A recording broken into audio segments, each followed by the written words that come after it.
So Rootstock, as you say, is EVM compatible. You can run the same stuff that you run on Ethereum on Rootstock. Okay, so the advantages then, specifically what we're talking about, we're talking Solidity programming language, ecosystem of tools and approaches that are available on Ethereum that can be used on Rootstock, the ability to port protocols. Can you maybe explain these advantages? What does that mean for Rootstock, and therefore what does that mean for your ability to build on Bitcoin by using Rootstock?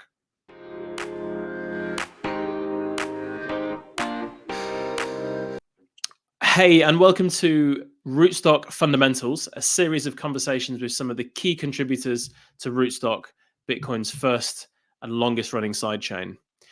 My name is Daniel Fogg. I'm the Chief Executive Officer of RootstockLabs, and I'm going to be hosting this series.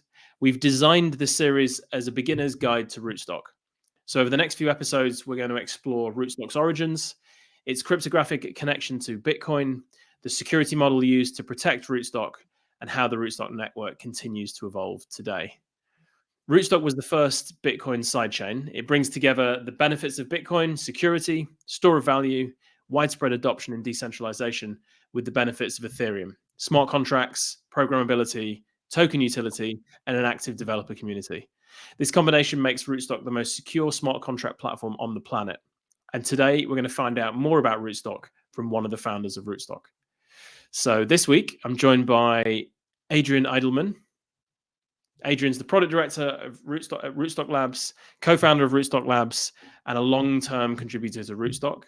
We're going to talk about Rootstock. We're going to talk about Bitcoin sidechains in general, and we're going to talk about the state of the art when it comes to EVM compatibility and interactions with Bitcoin. So, Adrian, welcome to Rootstock Fundamentals. Wow, thanks so much. Super excited to hear. So Adrian and I talk a lot in our work, but what I'm going to try and do is warm us up a little bit. So tell me, Adrian, when did you first buy Bitcoin? Well, I actually got into Bitcoin, I think it was around 2013.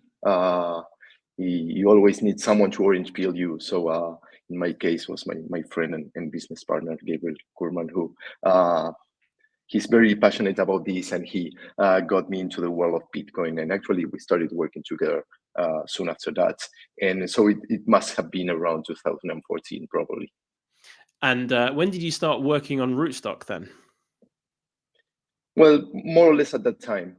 We started working in 2015 together with some friends and colleagues based in Buenos Aires, in Argentina, that's where I'm from. Yeah, we knew each other.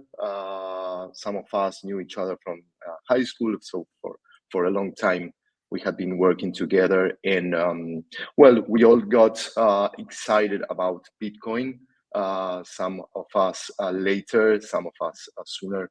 But you know, it's easy to get involved into Bitcoin when you have lived in Argentina for some time.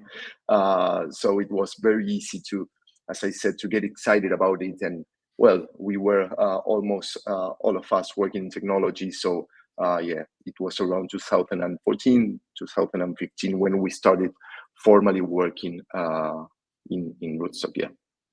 And you were, as one of the early contributors to Rootstock, as one of the co-founders of the Rootstock blockchain, I imagine a fair amount of the code in the version of Rootstock that went live on mainnet in 6.5 years ago now is your own work. So how much do you think, what would your estimate be of how much of the Rootstock main chain code is yours? Well, I wouldn't say I wrote that much of the code, fortunately, because we had some colleagues that can code much better than I do. But yeah, my technical my background comes from the technical. You're being modest. How much do you think it is? Come on. No more than 1%. 5%. I would say no. Yeah, very little.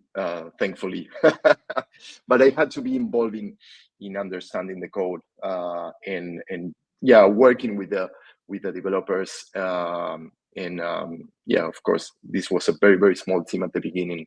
So everyone was doing everything at the beginning. But yeah, it's very little that I wrote. As I said, that's a good thing, I believe. And one of the things I know about you, Adrian, is you're extremely modest. And I know how much work you put in those early years. So I think you're kind of underselling yourself here a little bit. But also, it's one of your strengths that you've shared the success of Rootstock with so many other people, and you recognize, like I do and many others do, that this has been a journey. There's been hundreds of people involved, and it's a collective success, not an individual success, and that's definitely to your to your credit. But before we move on with the kind of main topic, I'd love to know, paint the picture for me of those early years of Rootstock. You know, where was the team based? What was the kind of cafe or the local bar that you guys would retire to at the end of the day? What kind of food were you eating? What was the scene like? Paint a picture for the people listening. Yeah, so as I said before, the founding team was all based in Buenos Aires. It's not the case anymore. Actually, I'm based in Uruguay, very close to Buenos Aires, but yeah, of course, a different country. But we were all based in Buenos Aires, in the city of Buenos Aires. So we would get together at the beginning, like every once a week, probably in a cafe in the city of Buenos Aires. That it's still there. So we would get together in the morning and have breakfast there, and they had this like massive cups of milk, coffee and milk, and medialunas, which is what we usually have in Buenos Aires, which is kind of Can you remember the name of the coffee? Sorry, the name of the cafe. Is it still there? Yeah, it's Torino. Okay. That's the name. That's the name. So for good old any times. for any Rootstock stands that are out there, if ever you want to visit Buenos Aires, there's the site where it all happened. Yeah, and actually, when thinking about the name of the thing we wanted to build, we actually considered Torino as one of the names. Yeah. Well, I mean, many great technology products have been themed by or based off coffee, right? Yeah, absolutely. And yeah, and this place is still running, and yeah, it's great memories of that time. Yeah. Love it. Okay, so that's in the grand tradition of great technology companies. Okay, fantastic. Okay, so what we're going to try and do here is over a series of a couple of conversations, really take people into the depths of what Rootstock is, how it works, some of the principles, some of the characteristics. And today, we're going to talk mainly about what is a sidechain, the components of EVM compatibility, and why this matters. And I imagine this is particularly interesting to people because while once upon a time, Rootstock was the first Bitcoin sidechain and the only EVM-compatible mechanism to interact with Bitcoin, that's not the case anymore. So maybe let's start from first principles. What is a Bitcoin sidechain? Do you have a definition that we can work with? That'd be a really good start. Yeah. So a Bitcoin sidechain is basically a technology to extend the capabilities of Bitcoin. In the case of Rootstock, those new capabilities are around smart contracts, but in the definition, it could be anything, right? It could be faster blocks, it could be privacy. Well, in our case, it's smart contracts, as I said. But the idea is basically that it can extend the capabilities of Bitcoin, of things that Bitcoin cannot do and doesn't want to do, probably. This idea of sidechains, I believe it was first coined around 2014, or at least that's the first time I got to know about sidechains. It was actually a term that was coined by a company called Blockstream. So they wrote a paper that it's called Enabling Blockchain Innovations with PEG Sidechains. That's the name of the paper. And basically what they say is that they are proposing a technology called PEG sidechains. That's the term they use to enable Bitcoins to be transferred between blockchains, right?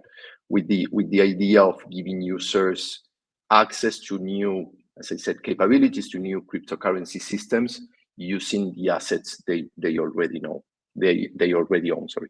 So that's basically the idea of a sidechain, right? There is a definition I like, which is part of a paper that some of our colleagues wrote in a Rootstock paper. Then they have a more formal definition of what a sidechain is, and basically what they say is that a sidechain is a blockchain that has to satisfy three conditions. The first one is that it has a native token that it's pegged to a parent chain token, in this case Bitcoin, right? And that token can be transferred between both chains. The second condition is that there is no other token required for this sidechain, for this secondary blockchain to function. And the third one is that the transaction finality is achieved independently from the parent chain. But the main concept is that when you have a blockchain that's where you can move your Bitcoins and then access to new cryptocurrency systems or capabilities. That's the idea of a Bitcoin sidechain. And I think, if I'm not mistaken, that second criteria is where a lot of Bitcoin L2s start to maybe fall out of the definition of being a Bitcoin sidechain. Is that correct? Because there is a competing money token, or there is an alternative gas token. Yeah, absolutely. So that one of the main or the most relevant things in Rootstock and in Bitcoin sidechains, I would say, is this condition that there's no need for another token. So in Rootstock, you don't have a newly minted token.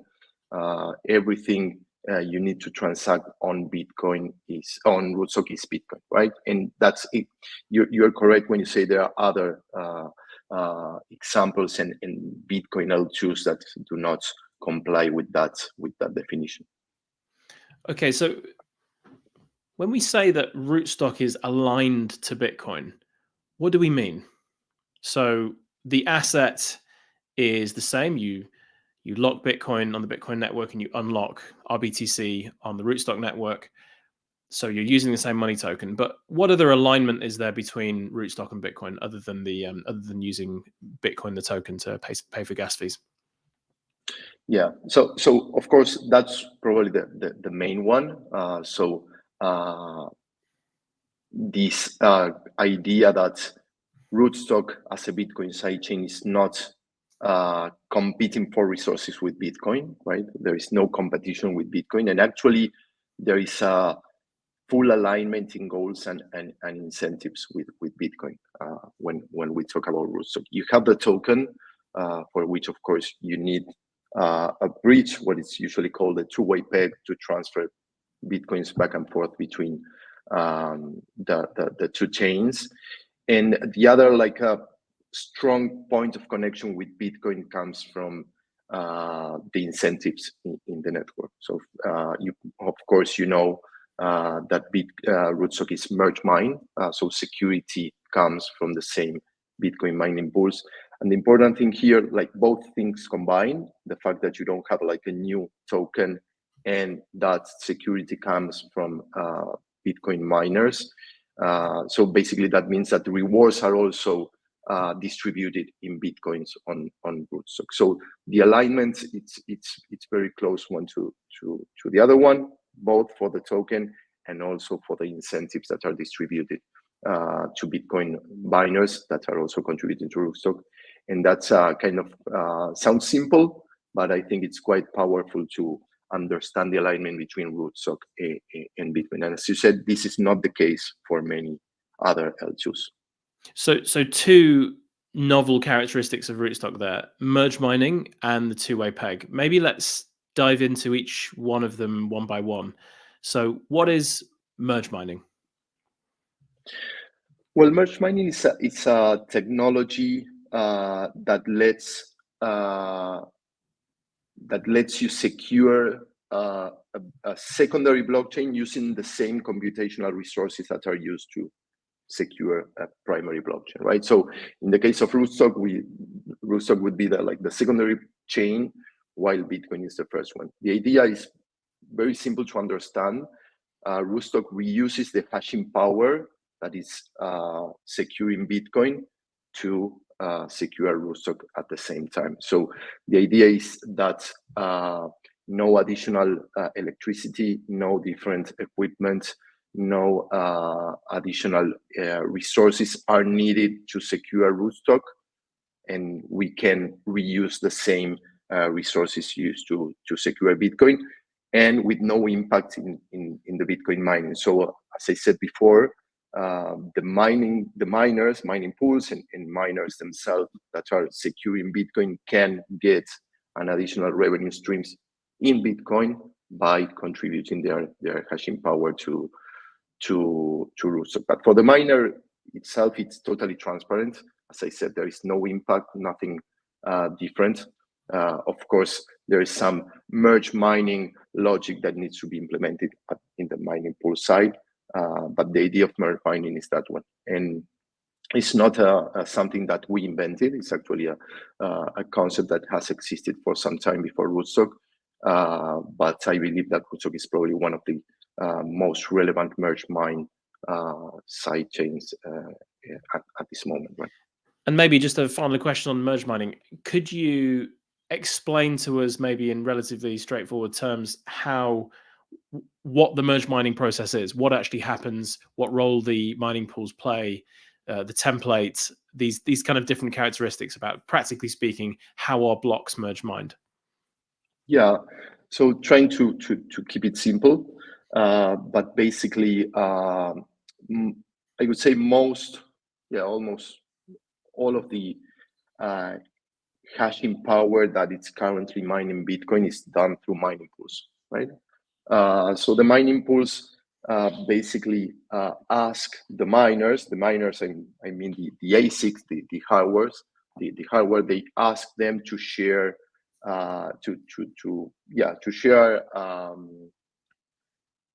basically solutions to this mathematical challenge to mine a Bitcoin block, right? So they basically ask the miners to send these shares at a lower difficulty that is currently that is needed at that moment, right?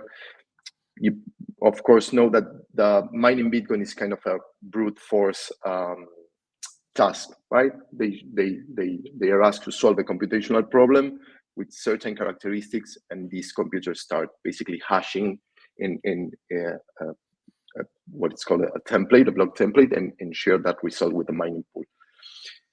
And that's how it works, right? But the fact that Rootstock difficulty it's lower than Bitcoin, basically what we can do is reuse all these shares that are generally discarded because they are not good enough to mine a Bitcoin block, right? Because the mining pools basically, as I said, they ask for a lower difficulty in order to be able to track who's contributing with hashing power, right? So basically we reuse that. More technically speaking, there is a RSK block tag that is included in each of the Bitcoin blocks that references a block in Rootstock. Probably going into too much technical detail, but the important thing here to understand is that all those shares, all that hashing power that is generally discarded, can also be used to mine Rootstock, given the fact that the difficulty is lower in Rootstock because the block time is around 30 seconds instead of 10 minutes like in Bitcoin. But that's the general concept. So for the miner, it's exactly the same.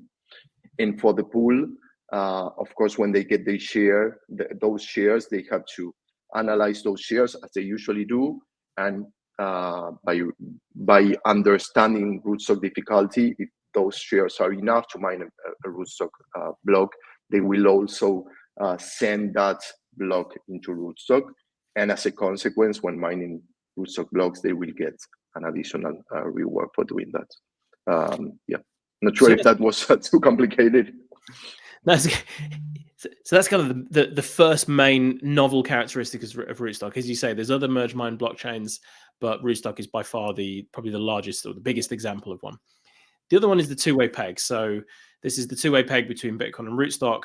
other names, and maybe a simplified name of this would be the Bitcoin Rootstock bridge. So it's the mechanism through which you effectively lock Bitcoin, the Bitcoin blockchain, and unlock Rootstock Bitcoin, rBTC, on the Rootstock blockchain.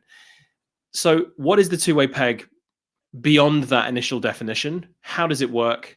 And what is rBTC? Yeah, so I will start with the last one. So rBTC is the name of the ticker we gave to Bitcoins on Rootstock, right? Which stands for Smart Bitcoin, but generally known as rBTC, as you said. So basically, when you move your Bitcoins from a Bitcoin main chain into Rootstock, you get rBTC, right? In a one-to-one relationship with. That's why they are like, as we usually say, they are like peg tokens, right? So one Bitcoin equals one rBTC. So that the mechanism by which you can move your Bitcoins from Bitcoin to Rootstock, it's what it's usually called a two-way peg, right? Whether it's Rootstock or any other sidechain, that mechanism is usually called a two-way peg, basically because you can move your Bitcoins back and forth between the two chains, right? So that's why it's a two-way. Of course, there are different ways to implement that. And in the case of Rootstock, it's what's usually called, or we call, a hybrid federated model, because there is a set of signatories that are involved in the process, right? So you kind of, as a user, you send your Bitcoins to a deposit address on Bitcoin, and those Bitcoins get locked. There is a mechanism that is triggered. It's quite complex, but basically it's a mechanism by which everything is validated, whether those Bitcoin has been actually sent, and that there is enough amount of confirmations on top of that transaction. And once everything is validated, there is a release of rBTC on the Rootstock side. And then the process is similar, not exactly the same. When you go back, you send your rBTC to an exit address, to the bridge smart contract address, and after a certain amount of blocks, you will get your Bitcoins back on Bitcoin L1, right? And as I said, there is this idea of a hybrid federated model where those Bitcoins get locked in a multi-sig. That's, of course, those keys are managed by what we call an HSM or POW HSM model. So that's a proof of work hardware security, security model. So maybe this is a great time to go into that then. So originally there was a federated bridge. Now there is a hardware security. There's the proof of work HSM. Can you maybe explain what the federated bridge model was initially when Rootstock launched, and maybe an overview of the evolution into this POW HSM model? Yeah.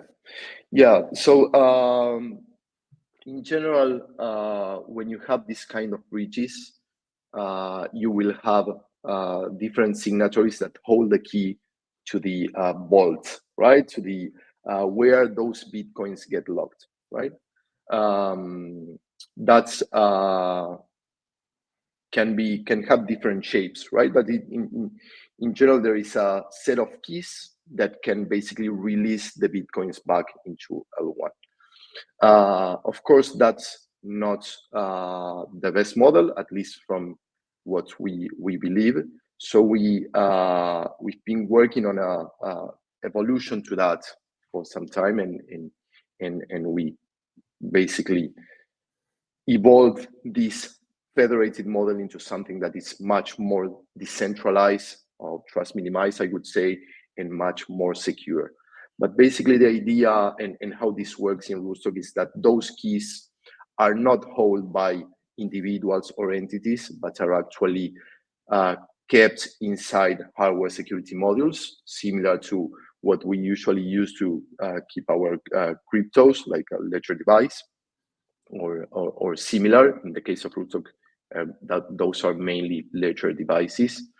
And of course, these devices are tamper-proof, so that basically means that you cannot extract the private key from them. So the key is secure in hardware security modules, in these hardware devices, right?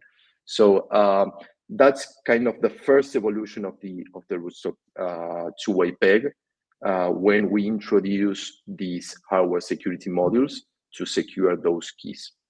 So this is back in. So this was the original design back in 2018, 2019 when Rootstock launched. Yeah, exactly. It's 2019.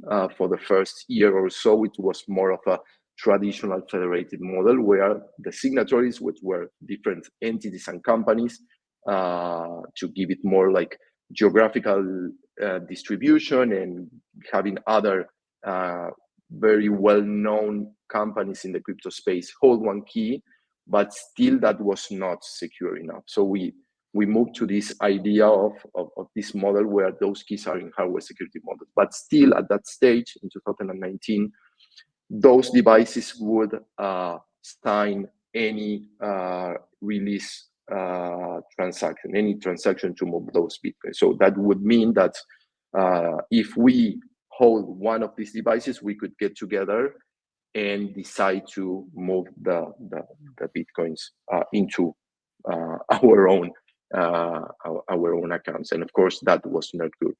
So that's when we introduced this concept of POW HSM, or proof of work HSM, where basically we avoid that could be done, right? So these devices will only sign transactions when they are commanded by a cumulative proof of work, right? That's kind of one of the main characteristics. What basically that means, you need a huge amount of proof of work in order to tell the device that the transaction has to be signed, right? So of course, it has to be a valid request, what it's usually called a peg out, right? It's basically getting out of Rootstock into Bitcoin. It has to be a valid peg out. There's a lot of validations, but that are done. But one of the, as I said, the most interesting things is that it's validated that after that peg out, there is a significant amount of hashing power accumulated, right? So given that a Rootstock hash rate is quite high, it's more than 50% of Bitcoin hash rate, at least today, April 2024, that's around 300 exahashes of hashing power in Rootstock. So that means that you need a massive amount of hashing power to be able to basically fool the HSMs to sign something that is not valid. So in practice, that's not possible. So in short, we can now, it's not possible to collude. It's not possible for these, what we call the pegnatories that hold these devices, to steal the funds. There is no way to do that. So let's talk about that. So you say it's not possible to collude. Can you just explain why? Because I think this is perhaps one of the big misunderstandings around the Rootstock two-way peg. Why is it not possible for the POW HSM devices to collude, and the people and organizations that control them? So there are a lot of things that you should do in order to try to attack peg. So let's go back into 2019. So you have around 10 different companies. They all have one of these devices that holds a key. Them individually, they cannot extract the key out of the device. That's not possible because these devices are tamper-proof and all the stuff that we have already said. So you should be able to get half plus one of the devices somehow, right? But once you got those devices, you could build a Bitcoin transaction that moves your Bitcoins, and you would send them to the device, and that would have worked like 5 years ago, right? Right. But now, when you build that transaction, that's not a valid transaction. That's not a valid payout transaction. So the only way to do that is to have a massive an existent amount of hashing power to tell the device, and the device will basically wait for that amount of hashing power to be accumulated after the request is sent. If not, the devices will not sign anything. So we can get together, but we would basically have to buy 60% of the hashing power available in the world, which is actually not available. There's no way to get that. So it's the only way to basically get your Bitcoins is that's a valid payout transaction, right? And that's basically, and that hashing power is provided by the current mining pools and miners providing hashing power to the network. Yeah. Maybe just to explain that one more time then. So if hypothetically speaking, how many POW HSM devices are live at the moment? So it's 9. 9 is the number of pegnatories currently live. Hopefully that will get bigger soon. But 9 is the number at the moment. If hypothetically you were to magically move the servers that connect to all of these 9 POW HSM devices that are controlled by the 9 pegnatories, and you were to magically put them all in the same room, or you would not be able to force the people or the devices to spoof a transaction in any way. Exactly. Actually, you will not be able to fool the devices. So this is all an automated process. That's something that it's.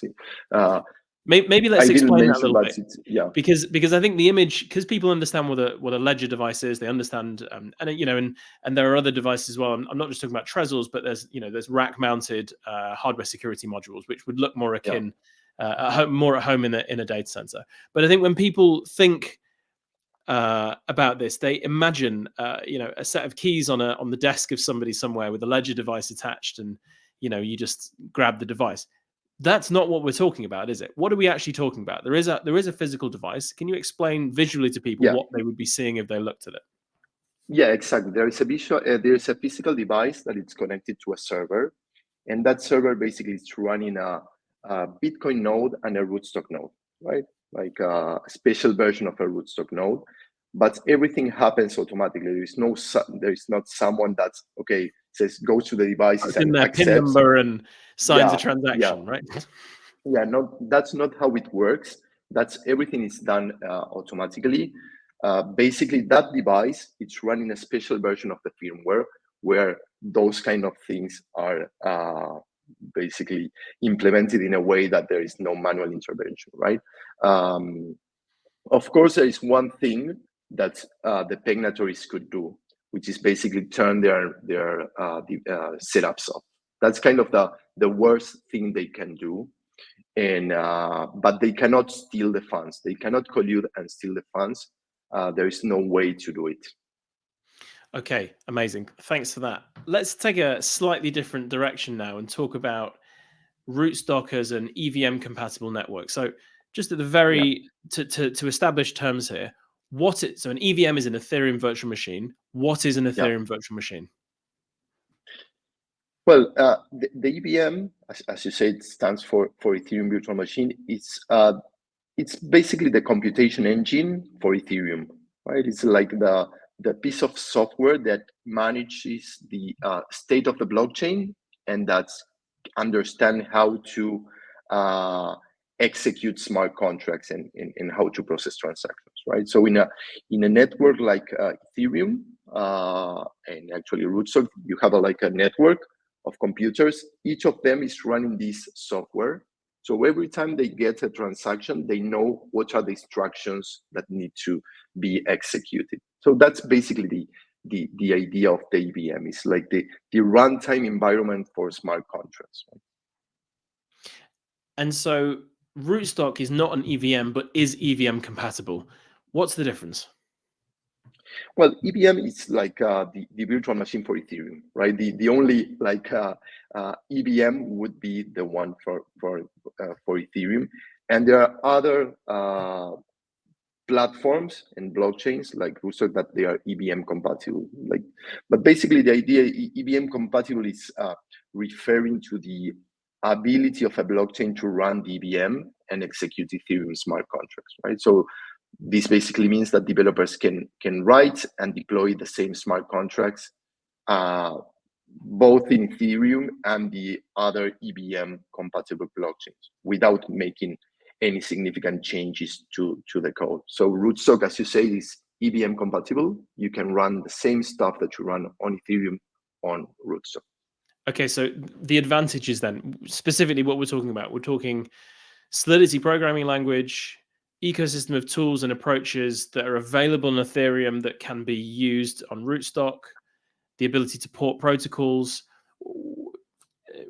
Can you maybe explain these advantages? What does that mean for Rootstock, and therefore what does that mean for your ability to build on Bitcoin by using Rootstock? Yeah, so you made very good points about the benefits.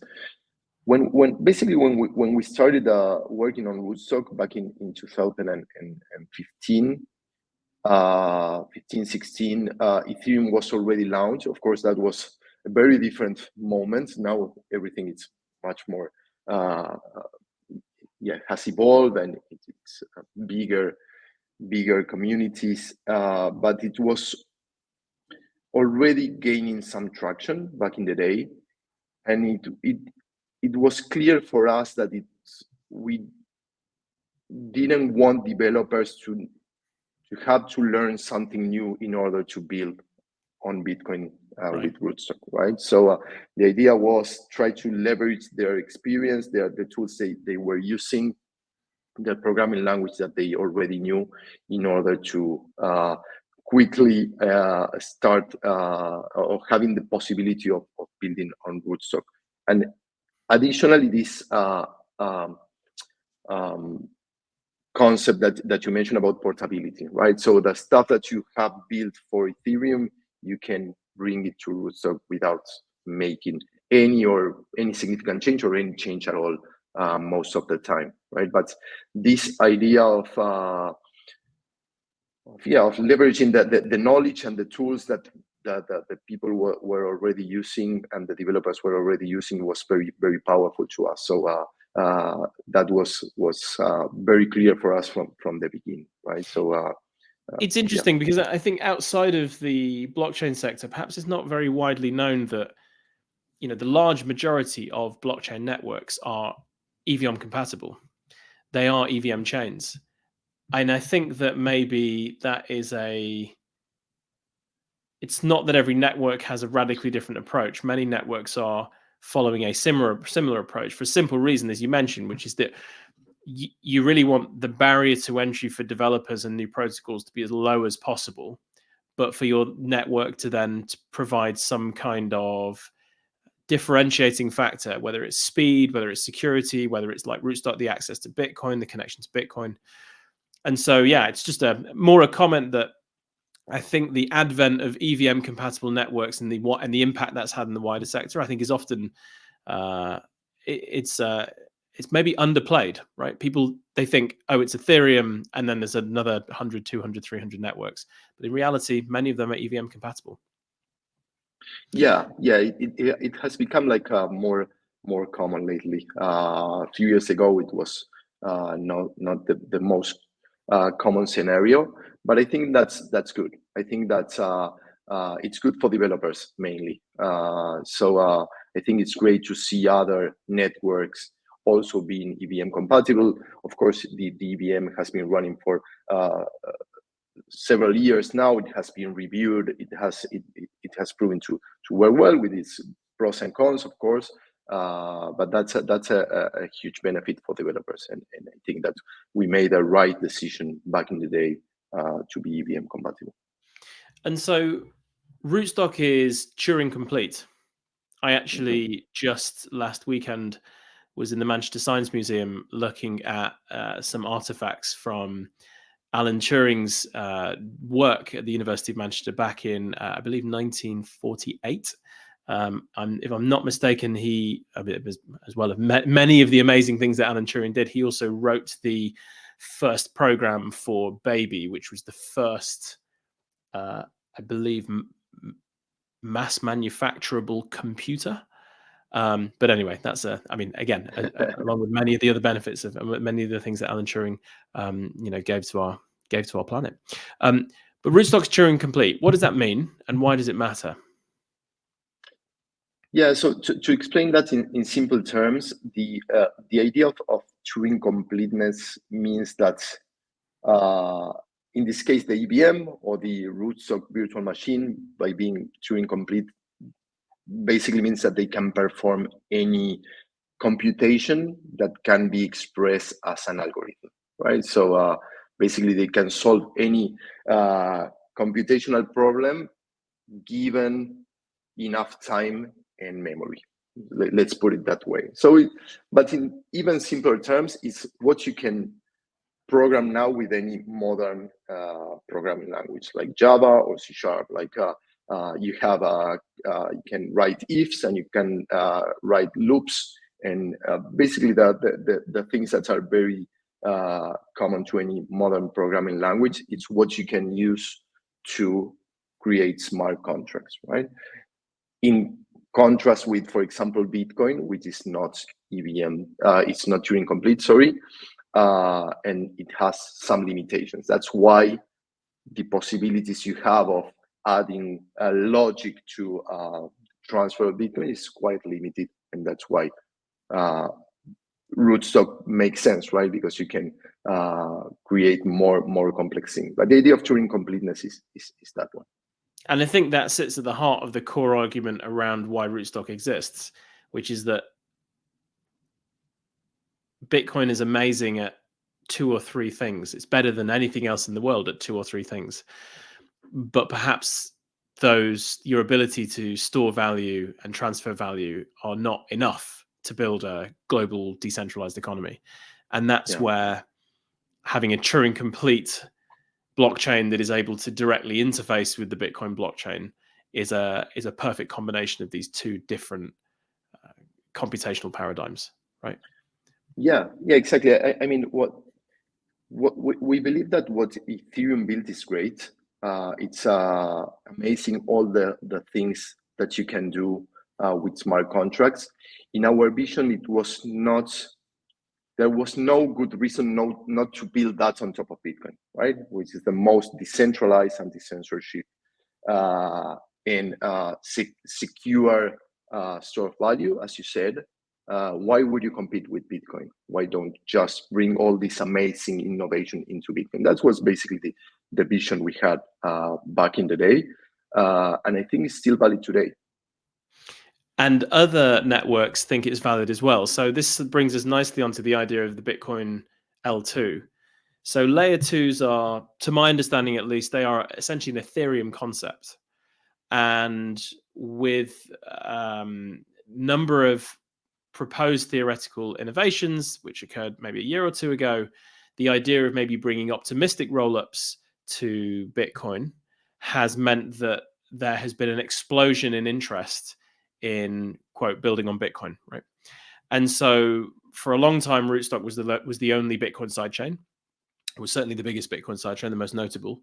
But then we, in the Rootstock community, have been subsumed into this Bitcoin L2 narrative.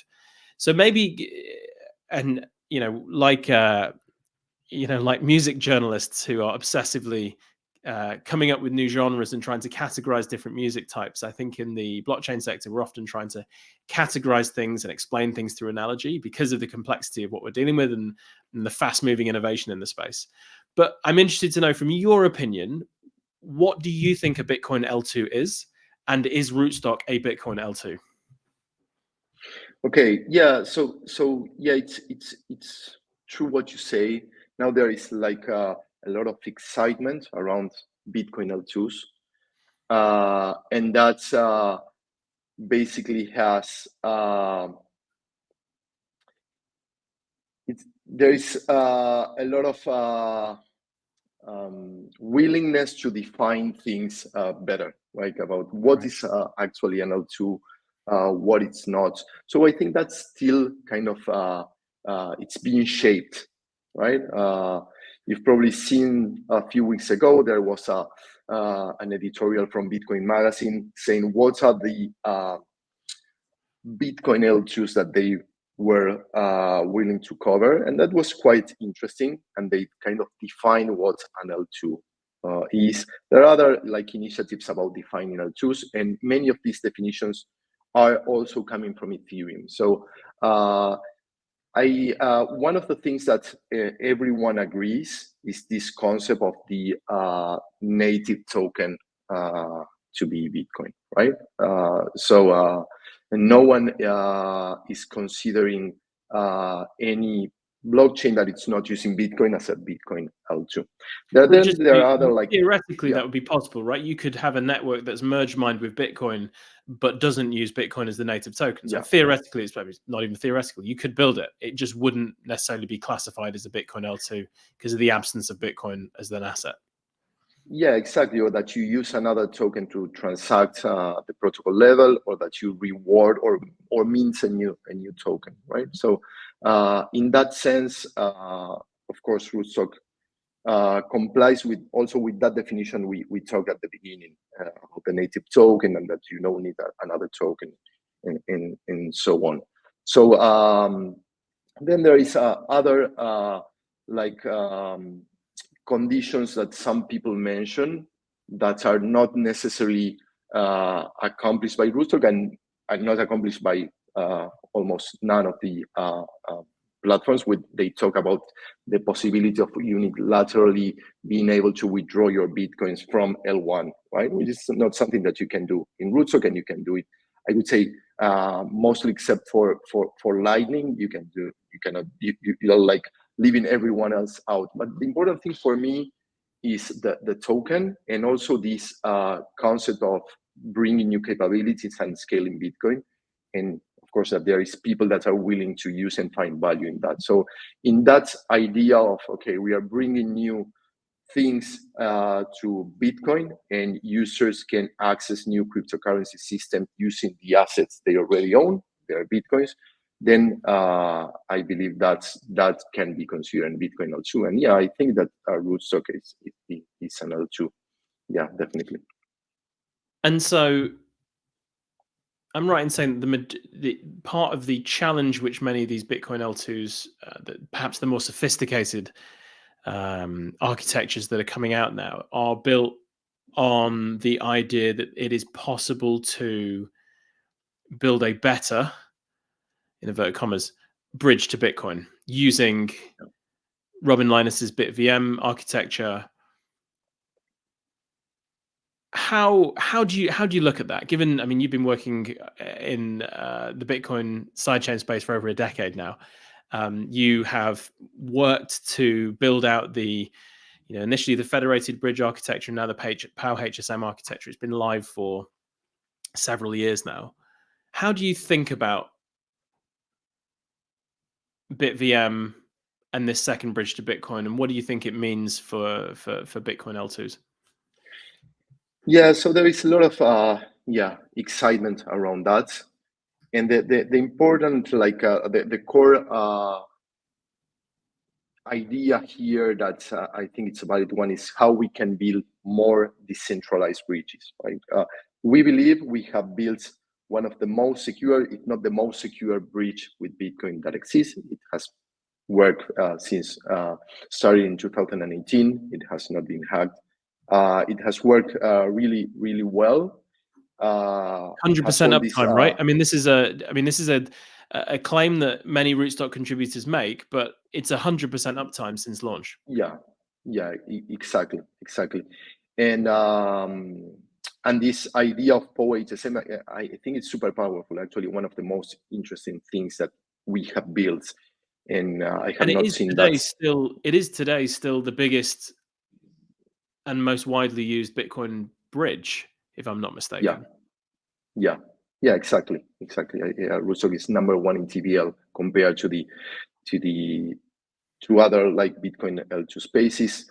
Of course, if we consider Lightning TVL is a bit higher than that than Rootstock, but actually, yeah, it's one of the main ones. But still, we evolved the bridge into what we believe is probably the best thing you can do with the limitations that we have, right? There is a lot of excitement around now, as you said, mentioned rollups and other technologies that could potentially enable more decentralized bridges, and that's amazing, right? Still very early, still no one has built it. There are some innovations happening with BitVM, and given that this is so core to our technology, we of course are working on that, doing research, and hopefully we can basically evolve the current POW HSM model into something that it's even more decentralized. Still a promise, a lot of interesting things happening.